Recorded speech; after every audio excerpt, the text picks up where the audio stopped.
Good morning, friends.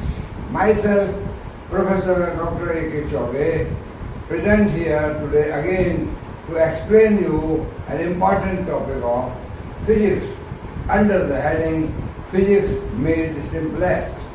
I have started a video series of physics under the heading Physics Made Simplest, and also astrology, which is my hobby. Astrology under the heading Ganpati Ovad Astrology. So that is my hobby. My main subject throughout the life was nuclear physics, specialized and physics in general. And you know that I was here in Aligarh Muslim University for starting from 1965 teaching job. I started 1965. 1963 I started teaching job at DS Aligarh. Then I joined the research at Aligarh Muslim University, and then I became lecturer in 65, September 65. And since then I have been teaching nuclear physics. 2004 November I retired, and then I joined Addis Ababa University in February 2005. Addis Ababa is the capital of Ethiopia. That is the wonderful city that is naturally air-conditioned city. Naturally air-conditioned means there is no need of fans, there is no need of AC, etc. The temperature throughout the day remains around 10-25 Celsius. Sometimes it becomes 6-7 also night. Sometimes daytime also it becomes 28-29. But general temperature is 10-25 throughout the year. We use blankets, we use sweaters, no fan, etc. So that is the historically very important city, Addis Ababa, capital of Ethiopia, which I call as a naturally air-conditioned city. So I was there for more than 17 years, and I produced about 55 MScs in nuclear physics, more than 55, and 16 PhD already awarded. I left 5 more who were registered with me. Due to my illness, I came now. Last 4 months I came to India, and I could not return. So that is my history, and I am very much interested in teaching. I am actually fond of teaching. I can't live without teaching. People say that why you are doing so much labor at this age. Now I am nearly 80, but this is my passion. Teaching is my passion. Up to the last breath, I want to be connected with the physics. So teaching is my hobby, teaching is my passion. Teaching, I can't remain without teaching. I enjoy in fact teaching. So that is why I am making these videos on different topics of physics, which will help you or the students. I am making up to MSc, BSc, then I will make +2 also. Some of them topics may be useful for the medical and engineering students. And so that is my main aim, that whatever lifetime left with me, I want to be active with the physics. I don't want to leave the physics. So I am making video of physics. They will be interested to you. You will read them. They will help you in future. You and your brothers, they will help you. And please subscribe my channel. When you see my channel, don't just read and go. Subscribe. That subscribe means I will know that you are interested in my videos. Subscribe and press the bell icon, and then open the notification and press the all. So my videos information will reach to you directly. So my aim is to discuss radioactivity today, radioactive decay, alpha decay.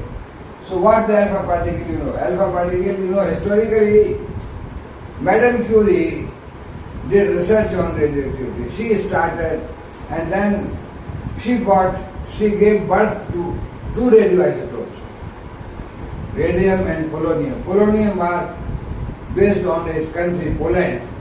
So polonium and radium, she discovered and she distributed radium sources to various laboratories which were working on the nuclear physics. And Rutherford group, using alpha particle source, studied alpha scattering. Alpha backward scattering, more than large angle scattering, gave birth to a nucleus, and nucleus, from nucleus structure, nuclear phase was born.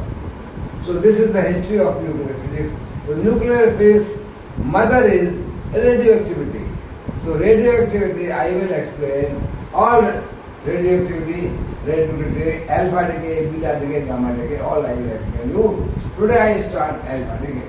What the alpha particle is? Alpha particle is doubly ionized helium atom. You remove 2 electrons from helium. Now from the mass measurement and charge measurement and properties of alpha particle, we know that alpha particle is doubly ionized helium atom. Its mass is, it is made of 2 proton and 2 neutron. So that is the helium atom.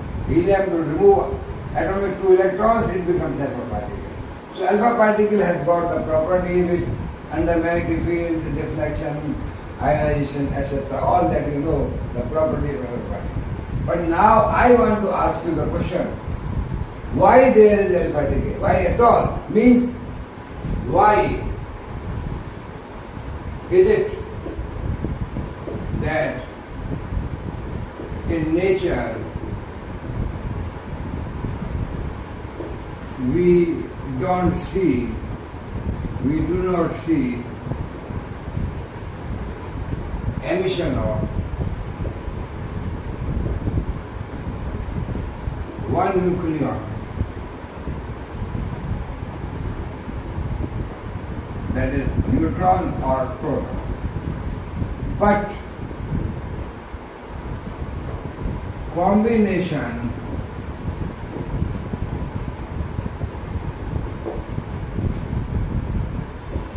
of 2 neutrons, 2 protons and 2 neutrons. That is alpha particle, 2p plus 2n.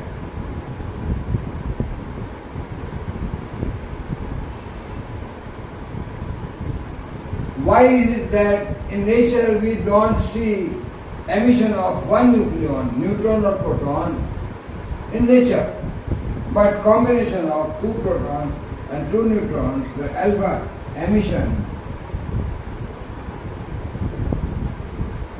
very frequently takes place.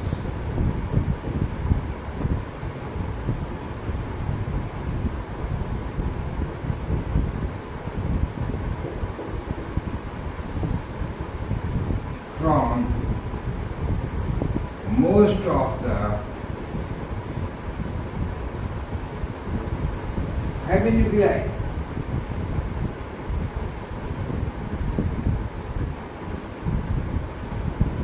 So this is the question.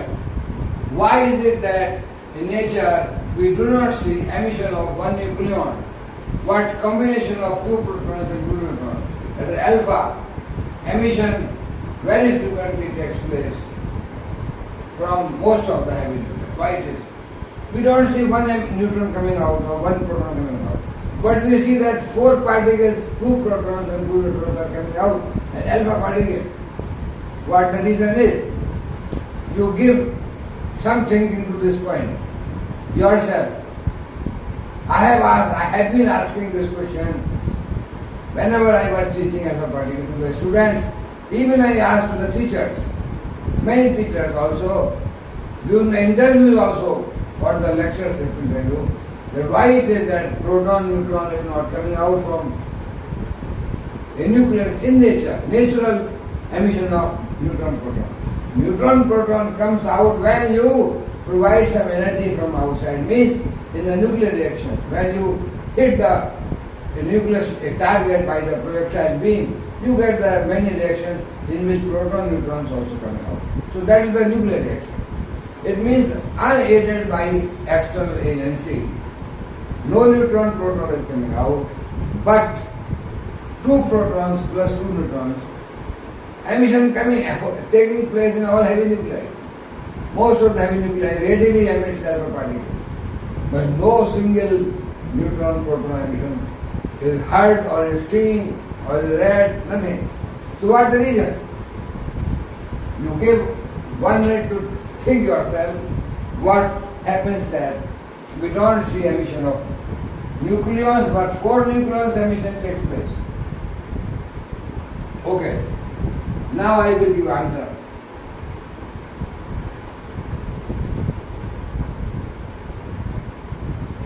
What the answer is?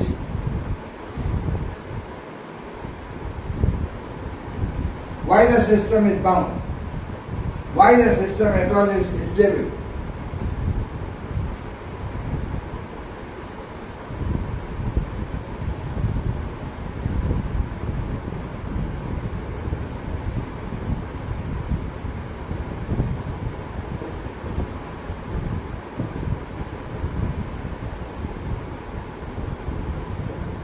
Why?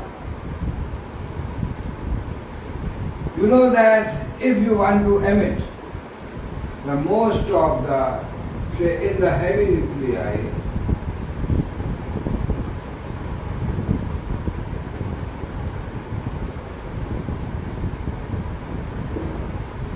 the neutron and proton are bound.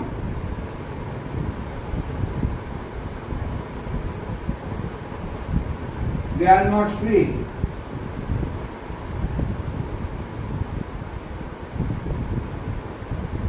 So neutron and protons are bound, they are not free.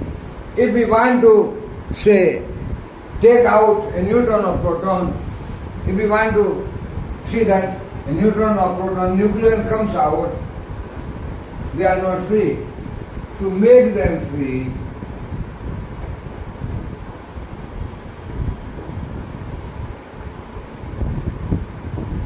we have to supply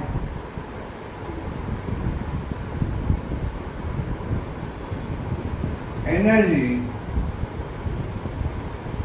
from outside. You have heard the binding energy. Binding energy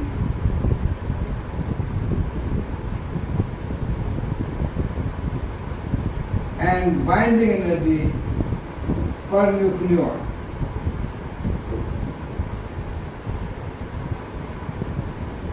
The term binding energy and binding energy per nucleon means B bar, binding energy per nucleon is B over A, means total binding energy divided by the number of nucleons. It is binding energy per nucleon. Binding energy and binding energy per nucleon. B bar is about 7 MeV in the heavy nuclei.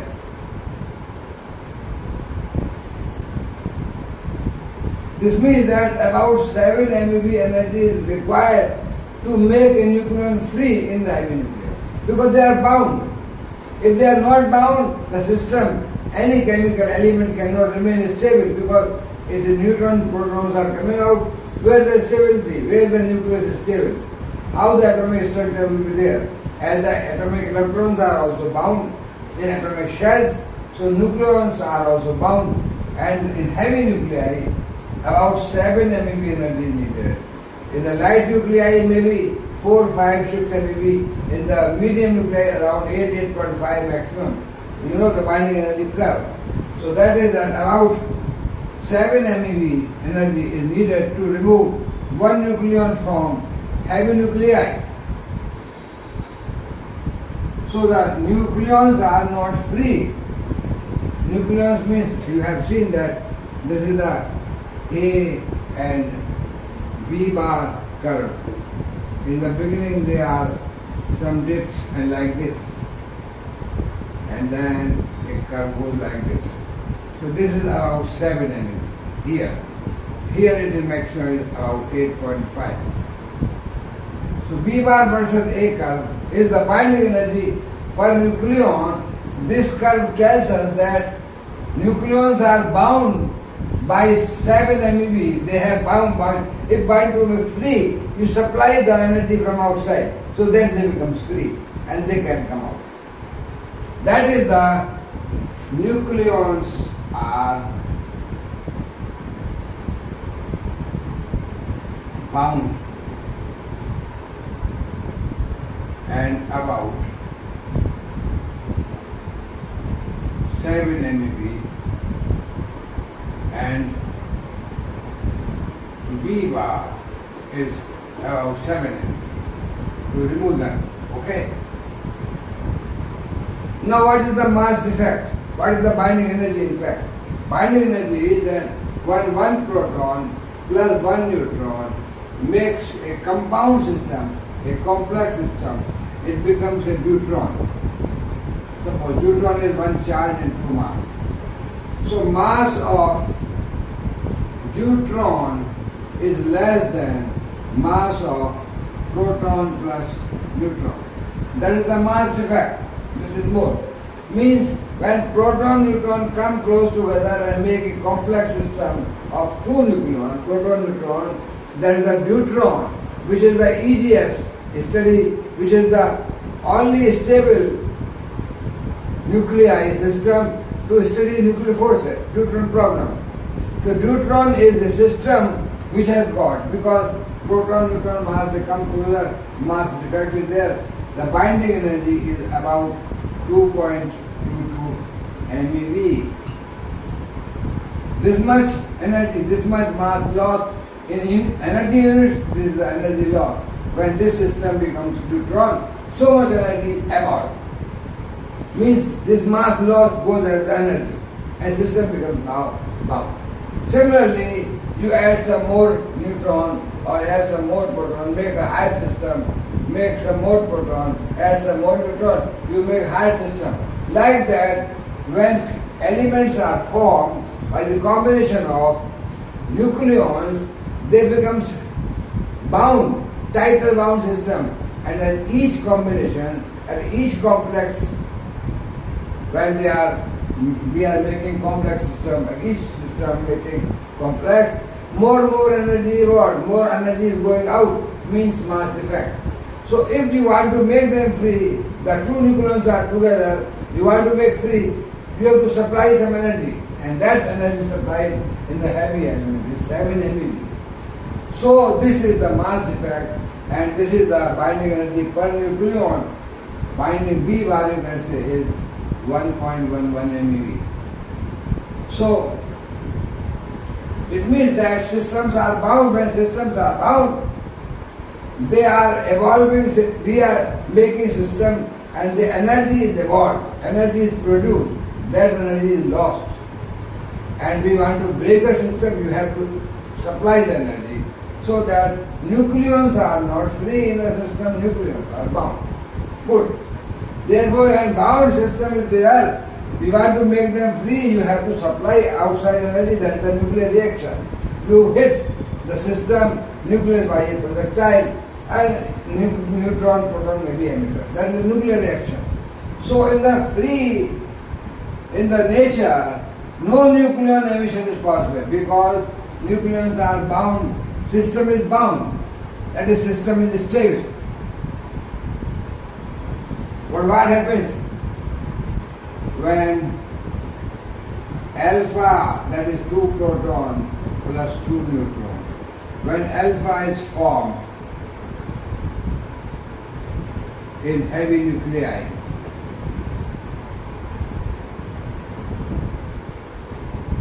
suppose any nuclei, maybe uranium 238, 92, when alpha is formed inside this, what happens?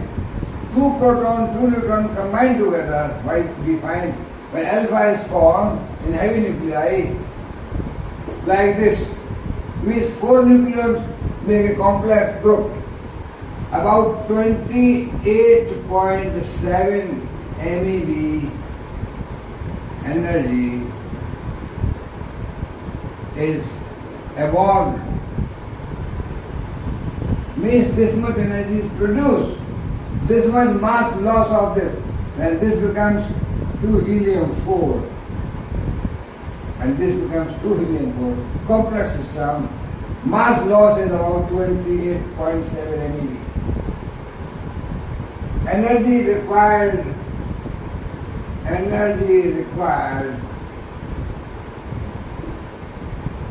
to make 4 nucleon free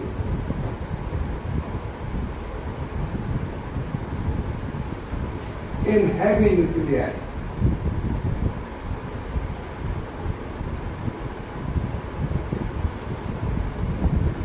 is 28 MeV.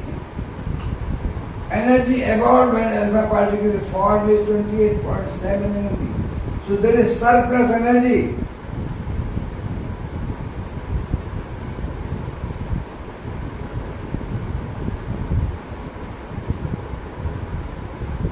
We need this much energy to make 4 nucleon free, and when alpha particle form, this much energy is produced. So this energy is surplus, and hence alpha particle is not bound, it is free with some kinetic energy. Alpha particle is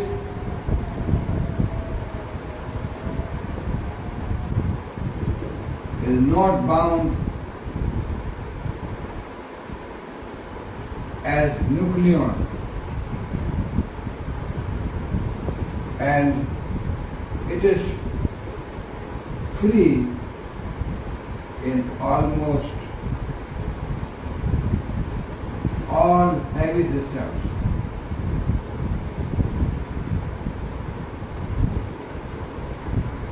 You can see some books where they have plotted some graphs of the type, say, binding energy of alpha particle, I think. I have seen in some books, I don't remember now the reference, some papers or that binding energy or B bar, A, and this is a zero line, this is a negative, this is a positive, and B bar value. It is found that in the all heavy nuclei, say maybe after 150, like this, 200, like this, 250, whatever. So it is found that in most of the heavy nuclei, the alpha particle binding energy is negative, and here around 0, and then in light nuclei it is some positive. Means all these heavy systems are having negative binding energy. Means alpha particle is free. It is 0, it is free. Negative means more energy available. Here they are bound. So light, that is why the light nuclei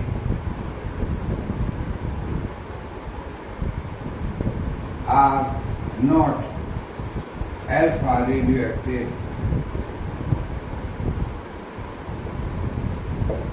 as alpha particle is not free, but heavy nuclei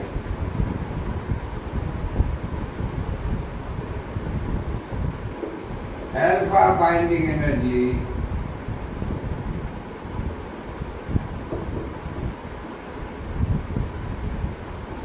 is negative.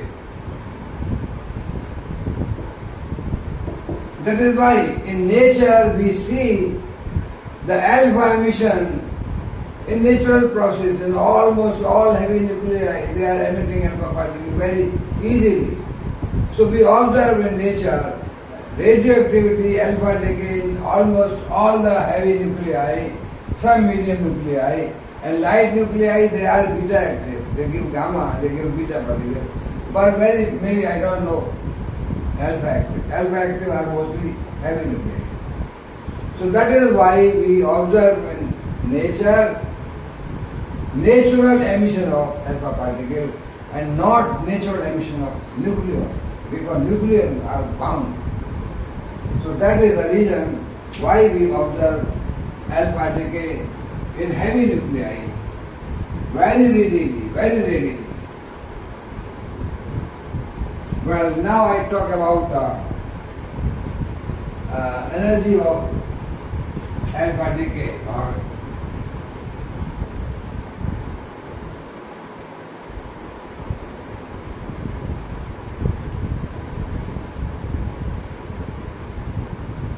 that is, we have seen Q alpha.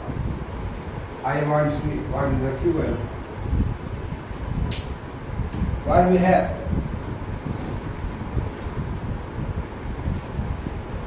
The emission of alpha takes place.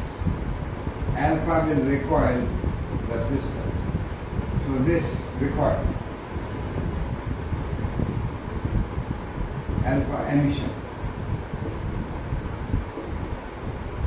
So E alpha is the energy of alpha particle 1 by 2 m alpha v alpha square, mass of alpha, kinetic energy of alpha, and recoil momentum of recoiling residual nucleus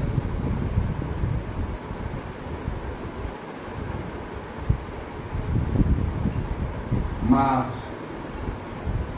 m1, velocity of recoil v1. So the momentum must be conserved.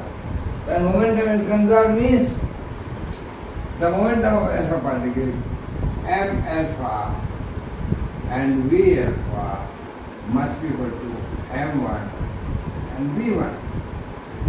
So we know the recoiling velocity of the nucleus v1 is nothing else but m alpha v alpha over m1. What is the q alpha? Q alpha is the total energy of alpha decay. So q alpha is the energy of alpha decay is E alpha plus this E1 of recoiling nucleus. So E1 is, that is the Q alpha is half m alpha v alpha square plus half m1 v1.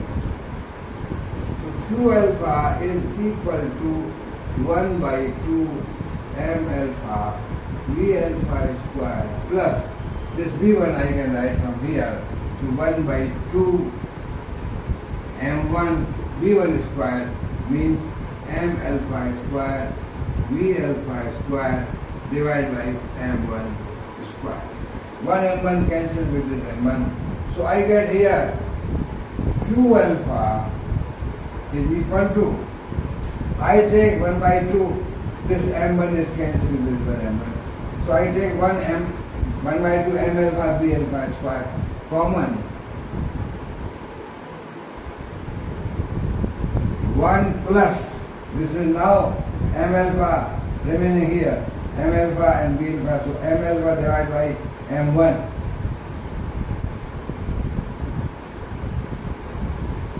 Or q alpha is equal to 1 by 2 m alpha v alpha square m1 plus m alpha divided by m1.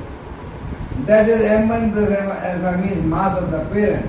This is the mass of the residual, means mass of the daughter. This is the mass of the daughter. So I can write that q alpha is, this is nothing else but E alpha. Alpha energy, Q alpha, is equal to A over A minus 4. Because this is the residual system, from A is the original parent, from A, 4 nucleons are out as alpha particles, so this is A minus. So this gives you the Q relation for the alpha energy, E alpha. E alpha will be positive, and Q alpha will be given by this relation. Always Q alpha positive. So if this is positive, always alpha decay will take place. So this is the energy of alpha decay. What we have, other experimental proof, what people did. You see, from Rutherford group, the student of Rutherford, Geiger, Marsden, and so many others, they designed GM counter, gas well counter, that same Rutherford group. And they were studying the lifetimes of the alpha particle, and that is the lifetime means, we know half-life is 0.693 upon lambda decay constant. Mean life is 1 over lambda, that is mean life. It is half-life. And no lambda decay constant.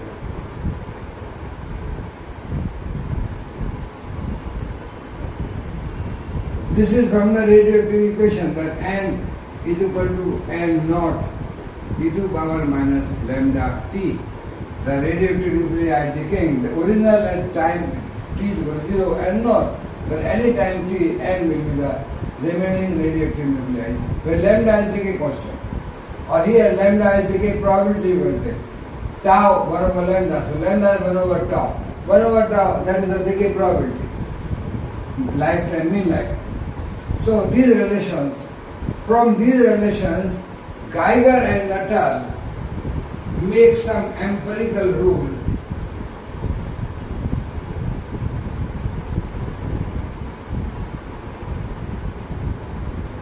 They made some empirical rule that the lambda value or the range, I have discussed the range also in the one lecture where we discussed the energy loss of heavy charged particle. Then I discussed the range, energy relation, range, etc. So they got a relation that log of lambda is equal to A plus B log of R. R is the range. A and B are constant, lambda decay constant. Also they got another relation, log of lambda is some constant C plus D and log of E. Means energy. The energy, the range, the energy more, range more, energy less, range less. So these are the empirical relations obtained by Geiger and Nuttall. What Geiger and Nuttall have shown that this relation expressions like it, they plotted log of R and here log of lambda, and they found that most of the radioactive systems are depending on these lines. These radioactive nuclei lie on this line, on this line. These are the series, radioactive decay series. That is a uranium series. From uranium start, it is a thorium series, it is an actinium series. So these parent nucleus decay, in the end finally we get lead. Here all we get stable lead. So these are in nature alpha, beta, they decay by alpha and beta like that. And finally we get stable nuclei made of lead. So these series, they have plotted log of R, log of lambda, and they got this type of expression A and B are some constants.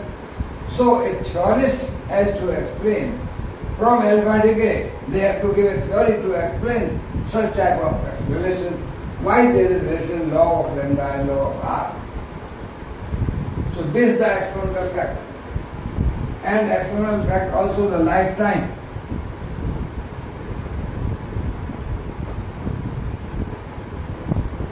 Say lifetime approximately for uranium 238, I don't remember exact, roughly T half for this, they say about 10 to the power 9 years. Why they are so high lifetimes and some have very small lifetime? So a theorist has to explain the experimental observations. What are the observations? Geiger-Nuttall relation. What are the observations? Lifetime of the radioactive system, that is uranium, thorium, radium, etc. Some have very long lifetime, some have very small lifetime. So how to explain these things? A theorist has to develop a theory to explain all this radioactive lifetimes and Geiger-Nuttall relations. So our aim is to develop a theory to explain the experimental observations.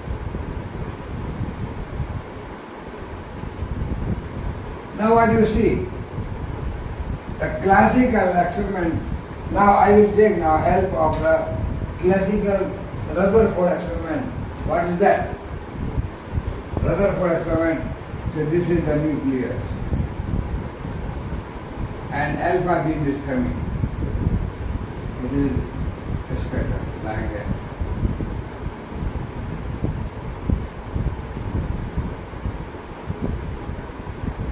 It is scattered. These are alpha particles sent from the radium source. These alpha particles going towards center, coming back,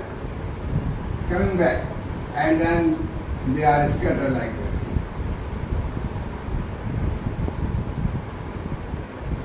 So alpha is alpha scattering. That is the birth of nuclear. This is a nuclear radius. So nucleus was born by alpha scattering experiment. So alpha scattering gave birth, means say this alpha particle has got E alpha, say around 5 MeV. Actually thorium has got alpha 4.2, but I am taking uranium. E alpha for U-238 is about 4.2 MeV. For approximate calculations, I am taking this 4.2 as 5. So 5 MeV alpha particle is going and directed towards the center. Here it is large angular scattering or backward scattering. Means here the kinetic energy is stopped. It cannot go further. So this was the measure of nuclear radius. Means what the nuclear potential here, that is the Coulomb potential here, is equal to the kinetic energy. So that kinetic energy, this force makes kinetic energy 0, and here it comes maximum kinetic energy and potential 0. Here potential maximum, kinetic energy 0.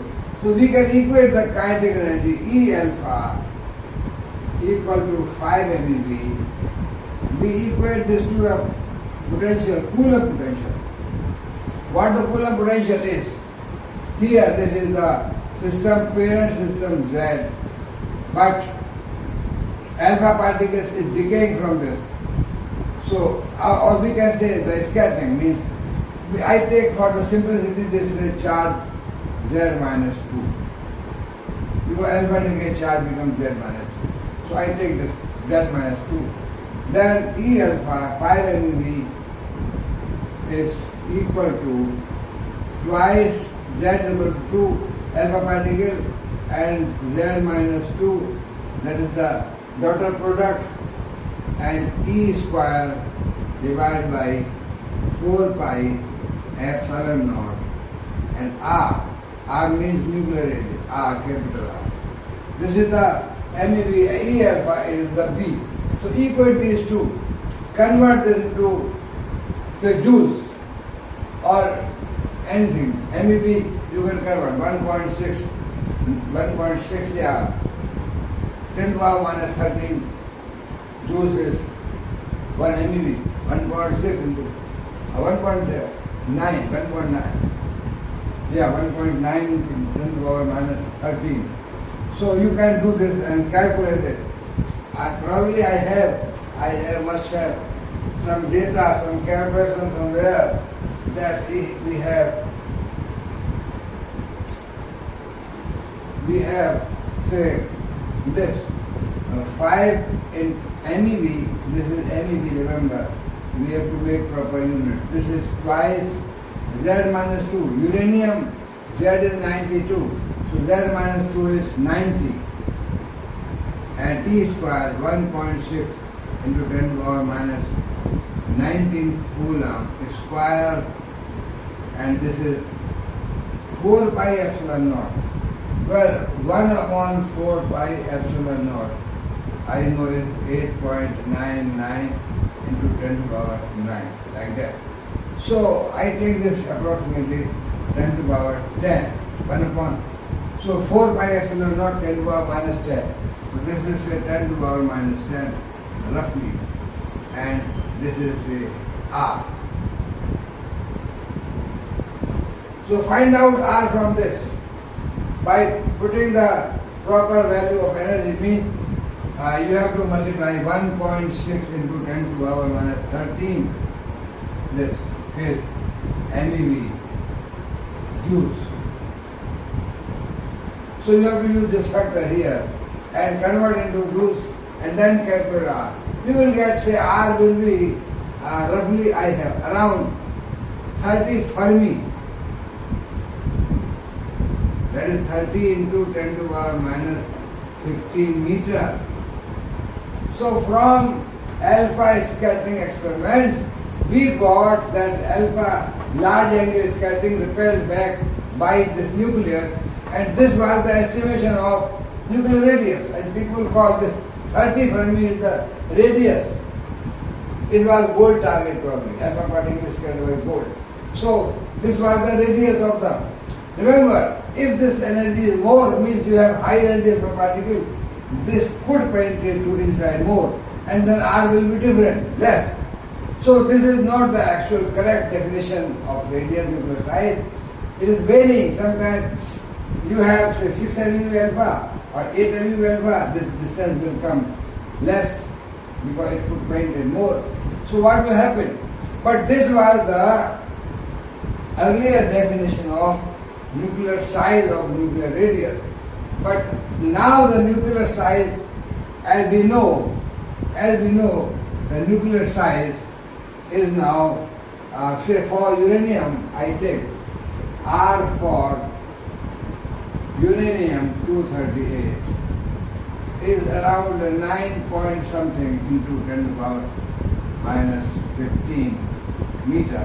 I take this also around R, I take 10 per meter or 10 to the power minus 14 meter. For rough estimation, I take this. So now I calculate the potential for uranium taking this much radius. I take say 2 into 90 into 1.6 into 10 to the power minus 19, and this is square 4 pi epsilon naught 10 to the power minus 10, and this is a R. R is 10 to the power minus 14.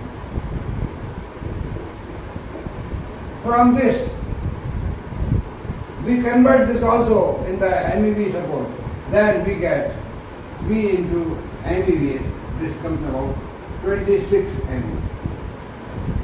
I take for rough calculations this also about 30 MeV. Potential, Coulomb potential. Coulomb height, 26 MeV. Means potential, Coulomb potential height in the nucleus is about the 26 or 30 MeV. What does it mean? That the Coulomb potential alpha particle was of energy about 4.2 or I am taking 5. It means that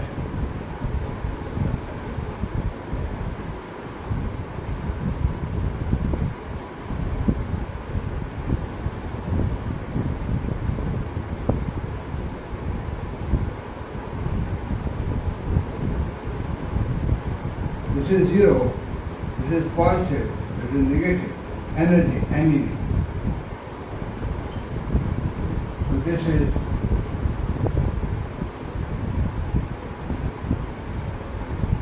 about 30 MeV.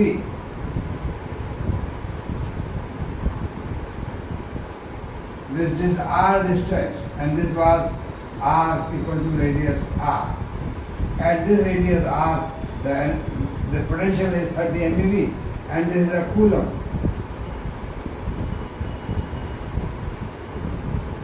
This is Coulomb potential, means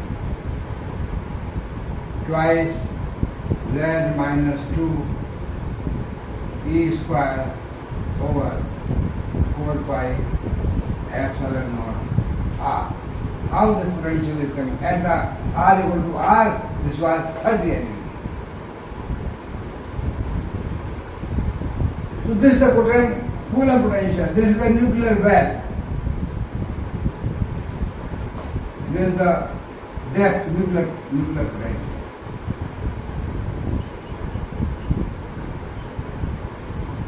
It is 0. Here all the nucleons are in the negative energy state, so they are bound. Here they are positive, means free. So alpha particle here say around 5 MeV.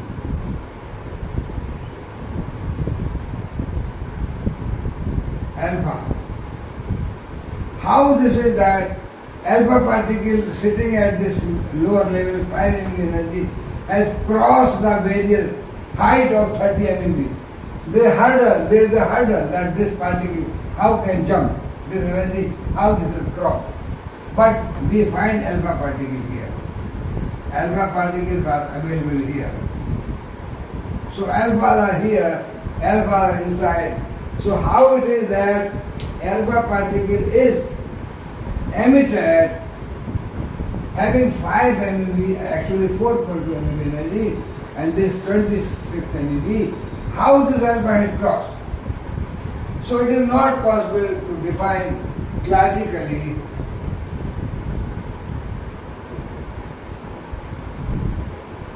we cannot explain how 5 MeV alpha particle crossed the potential barrier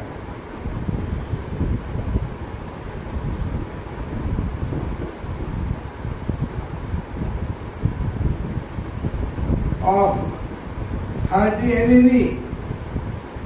How this crossed and how it came out? Almost classical expression, no. Alpha scattering says radius 30. Actual radius is 10 Fermi. So classical theory is unable to reconcile with the alpha scattering experiment and alpha decay. Alpha decay says that 5 MeV here, so potential barrier should be 30 MeV. While the Rutherford scattering said that radius is 30, there the potential was 5 MeV. So it was possible alpha to cross 5 MeV barrier, but now the actual radius is not 30 but 10 Fermi. So how the 10 Fermi radius having potential 30 MeV, alpha particle is coming? Impossible to explain. So classical theory is unable to explain alpha decay phenomena. It is impossible. So what to do?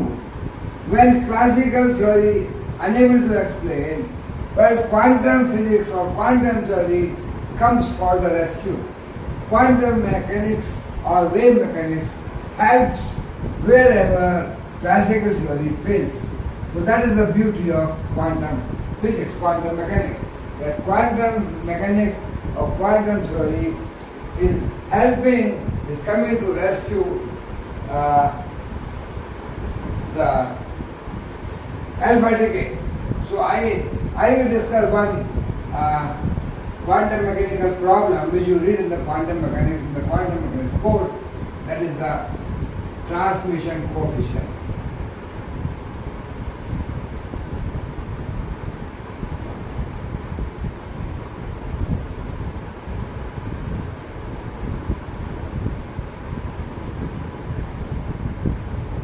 What the transmission coefficient? Well, what the problem is? The problem is that I have 3 regions.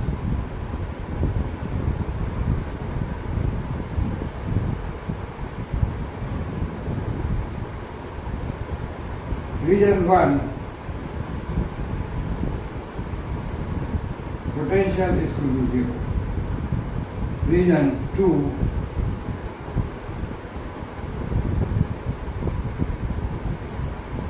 V is equal to say V naught. Region 3, V is equal to 0. This is a simple rectangular potential and the particle beam is coming from this side. Means here we have alpha particle. Any particle wave, not alpha, but any particle wave is coming here. So when wave is coming here, we know that at the boundary there is partial transmission and partial reflection. So here, this wave depends upon the amplitude here, it goes inside.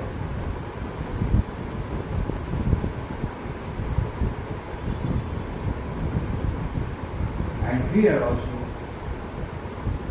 It comes out. So this, how this wave, alpha wave here is scattered, here is scattered, partial transmission takes place, goes inside, and then here it is the absorbing medium, so there is attenuation of the beam amplitude, and here again I have shown as the wave. So in the region 1, region 2, region 3, wave mechanics, what we do? We write now radial wave functions for the using wave mechanics. We write the radial wave functions for all the three regions.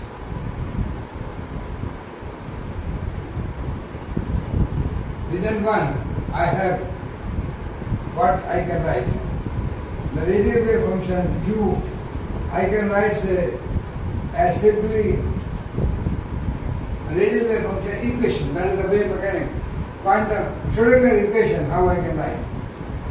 Delta 2 psi 1 delta r square and delta plus here what we have, what we can write? The radial wave equation plus here is the or by delta, you can write simply one, it depending only r. So dtu 1 dr square plus what we have here, twice m e over h cross square and u1 is equal to 0. This is equation 1 for this region. And second region we have d2u2 dr square plus twice m. It is the B potential higher than E. So twice m V minus or V naught minus E u2 over h cross square. Equation 2. And for region 3 we have d2u3 dr square. Simply wave equation twice m, and this is v equal to 0 mp over h cross square, and u3 equal to 0. u1 wave function here, u2 wave function here, u3 wave function here. So we can write this as twice mv over h cross square as k1 square, or this k2 square and this k3 square. So that is possible. We can write in terms of that also. So K1, K2 like that. It means I can simply, so no need to repeat again, but this means we have K1 is equal to say twice m E over h cross square, this K1. And K2 is equal to under root twice m V naught minus E over h cross square. This and K3 is equal to under root twice m E over h cross square. Remember, K1 is equal to K3. So K1 is K3. Means K3 can be replaced by K1. These equations can be, I write simply that d2u 1 r square plus d1 square u1 is equal to 0. d2u 2 dr square plus k2 square, that is v naught minus k2 square.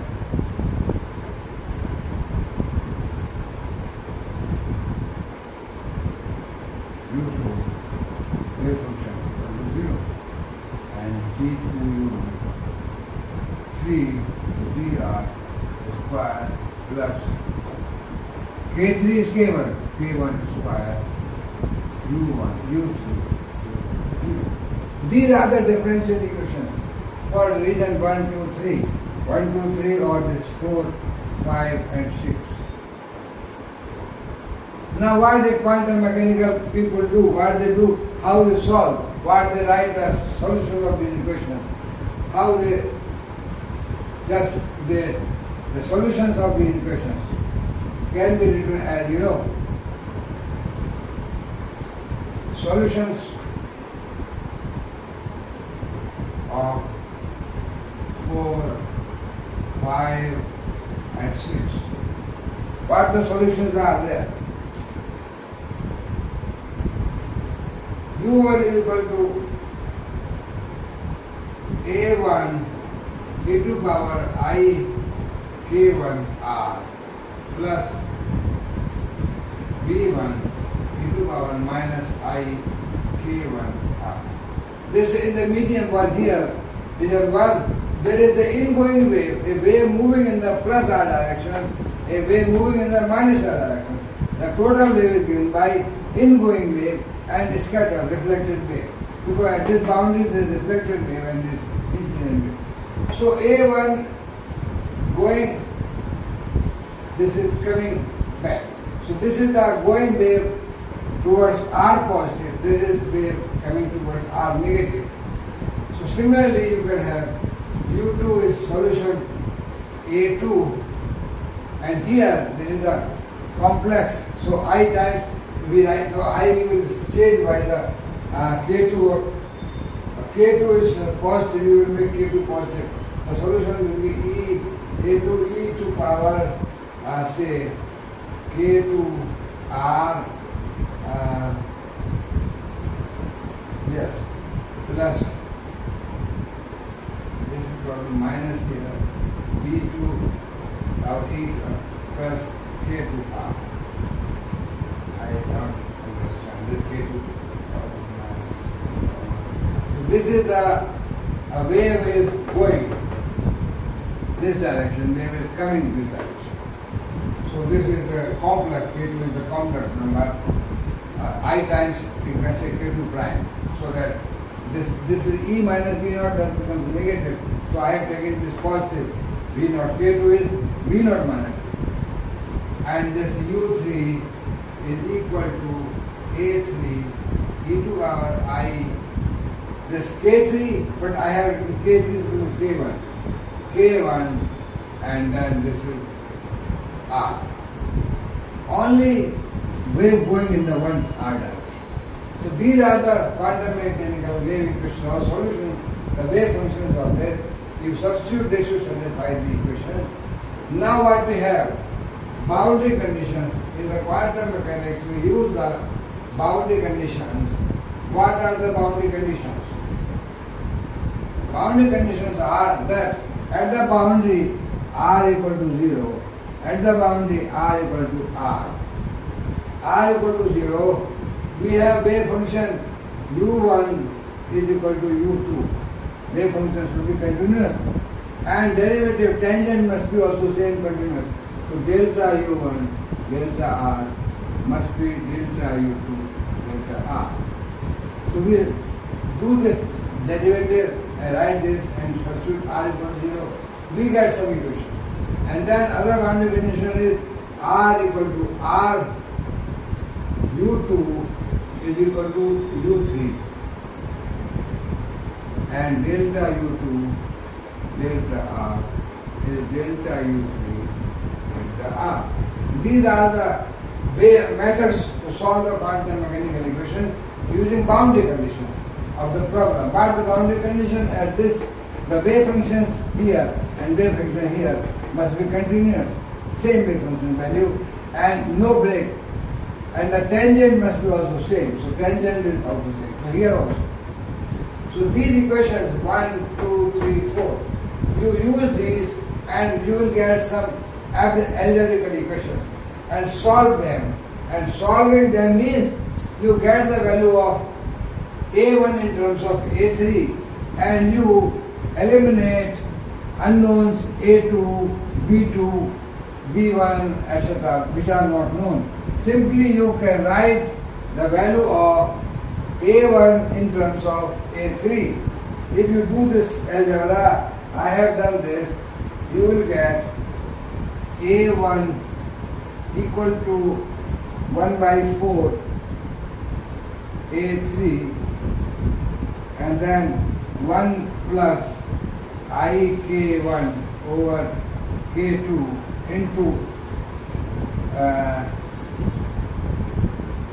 1 plus k2 over k2 over ik1 and into e to power ik1 minus k2 a and then plus 1 by 4 and that is a3 1 minus ik1 over k2 and then this is 1 minus k2 over ik1 and e to power this is ik1 this is minus this will be ik1 plus k2a. This you will get from these equations after putting this boundary conditions from this a1 in terms of a3. Now you solve this and you can get a1 over a3. Then you calculate what is a3 over a1. I write transmission coefficient T is simply a3 over a1. It is defined as square. Transmission coefficient is simply intensity of outgoing particle divided by intensity of incoming particle. So what the particles are here region 3, what the particles in region 1. How many incident particles and how many the wave is coming. So what wave is transmitted. That is the probability of transmission or that is called transmission coefficient. So A3 square gives the amplitude of the wave, that is the amplitude square means intensity. A1 square gives the incoming wave intensity. So this is simply A3 over A1 into A3 over A1. This is complex, so complex conjugate. Just you write A3 over A1 here or A1 over A3, then you change and write complex conjugate means change I by minus I and then multiply. So you do this algebra, simple algebra and get the value of say A1 over, it is easy. I have defined T as here, but it is easy to get A1 A3 because you just divide A3 and you will get here. So A1 over A3 into A1 over A3 star you can get. So I get the value of A1 over A3 like this is A1 over A3 into A1 over A3 complex conjugate. So what I get? A1 over A3. Well, this simple algebra you do some and find out A1 over A3. What is the A1 over A3 that is square? The value of A1 over A3 square is K1 square plus K2 square, yeah, and this whole square divided by, this is 4, so this becomes complex conjugate multiplied, this becomes 16. So 16 K1 and K2 and here is e to power plus twice K2. Minus term will get cancelled when you take complex conjugate. So this is the value of, but what is the transmission coefficient? Transmission coefficient is A3 over A1. So just reverse out. 16 K1 K2 over K1 square plus K2 square. This whole square e to power minus twice K2a. So this expression is for a quantum mechanical problem. You can see any quantum mechanics book for more details that this is the expression for transmission coefficient. What is the meaning of transmission coefficient? Well, transmission coefficient is probability of emission If particle is coming, striking a potential barrier, what is going out, how much percentage is going out. So that you can calculate for any value of K1 and K2, any value, fictitious. While this factor is some number like 1 to 4, like sometimes 3.5, sometimes 2.5. You put different value of K1, K2, means different energies and potentials, you will get this number. So this number is immaterial because this is very, very small. So before this small number, this is useless number. So then you can neglect it. This number can be neglected. And we can write T is simply equal to e to power minus twice K to A. Now I take a fictitious example. I take say E is equal to particle energy 5 MeV. Mass of the particle, I take mass of alpha, that is 4 times say mass of proton. And I take say what else in K2A. I write say value of K2 into A. What is the K2A? Under root twice ME, that is say twice M alpha E H cross square. This thing was 1 by 2, and sorry, this was K2 was, so this was the B minus E, and this is twice M alpha, this H cross, and then this is under root. And this is K2 and then A. So what is K2A? K2A is twice of mass of 4 times mass of proton, 1.67 into 10 to the power minus 27 kilograms. And what the B, I take say V is equal to, or V naught is equal to say 15 MeV. So V naught, or this potential V naught minus E is 15 minus 5 is 10. So this mass of alpha, then this I write 10. This is, remember, MeV. So I am writing this. We will convert later on. And then H cross, this is say 1 by 2 power.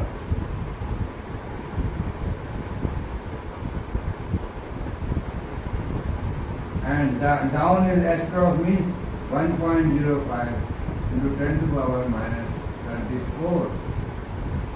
And A, what is A? A is the width of the potential barrier. I take this like uranium to 10 Fermi, means 10 to the power minus 14 meter. So this is A, means 10 to the power minus 14. And then I convert this into, say, joules, I convert into, so that I have to multiply by 1.6 into 10 to the power minus 13. MeV, into MeV. So this, you solve this K2A, well K2A comes to be nearly, I have multiplication somewhere, K2A is, I don't remember, where is K2A? The twice K2A, I have said, twice K2A. K2A and twice K2A. I have twice K2A. After calculations, the value is 55.53. And that is the exponential e to the power minus twice K2A. Is e to the power minus 55.53. Its value is about 10 to the power. I neglect the term here. Exactly term here. I neglect that term. That, it is 7.64 into 10 to the power minus 25. I take this number also nearly 10. Then this I write as 10 to the power minus 24. What does it mean?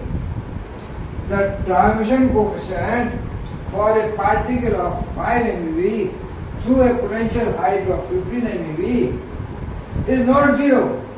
It is very small, 10 to the power minus 24, and the barrier thickness is say 10 Fermi.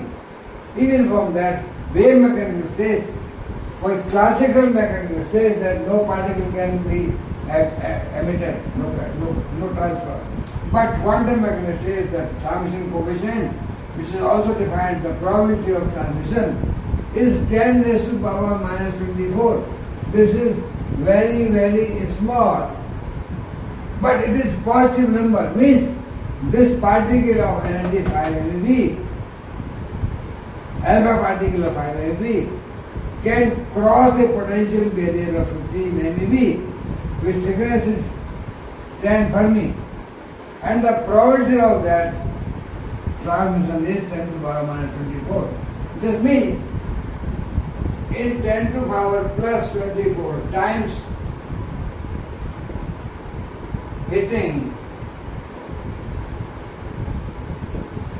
the wall surface of potential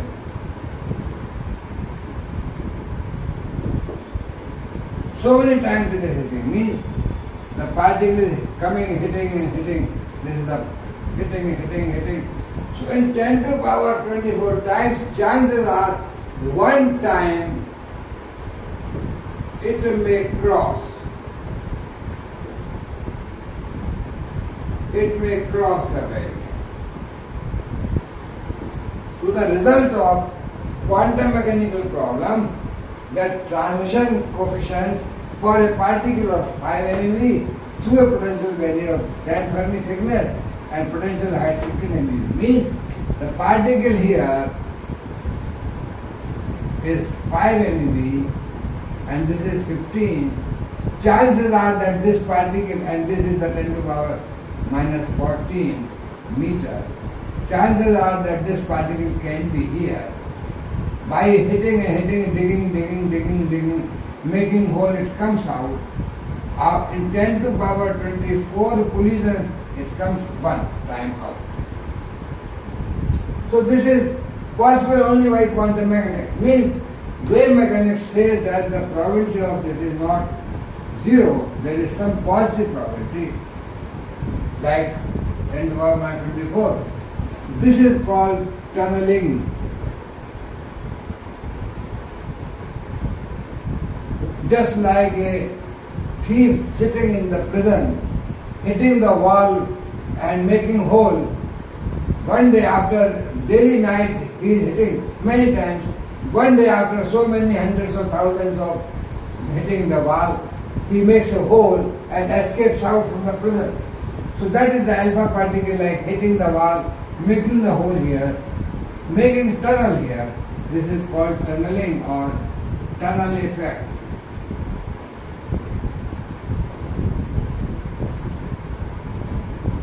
This is tunnel effect. Simple quantum mechanical problem is problem that by making a tunnel, alpha particle could cross a barrier of height 15 much larger than the energy and the thickness also 10 Fermi, like uranium. So this could come outside by making tunnel. So we will use this problem of quantum mechanics. We will apply this problem to actual nucleus, uranium nucleus decay, and we will see whether this problem, how we apply this problem.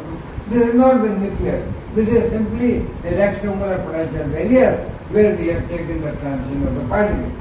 So quantum mechanical problem. But we will use this problem to explain the alpha decay, and we will get some equations. We will try to explain some experimental properties which we get, like lifetime of the uranium, like Geiger-Nettel relations type. So if we could explain by theory Geiger-Nettel relation, or maybe say alpha emission by actual nucleus.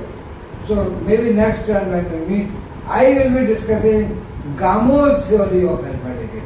Gamo was the scientist who did all this work on the nuclear alpha decay. So we will be discussing, we will be using this problem to explain alpha decay using Gamow theory of alpha decay. So friends, thank you for listening me. I will stop today here. When we meet next time, we will discuss Gamow theory of alpha decay. So thank you again.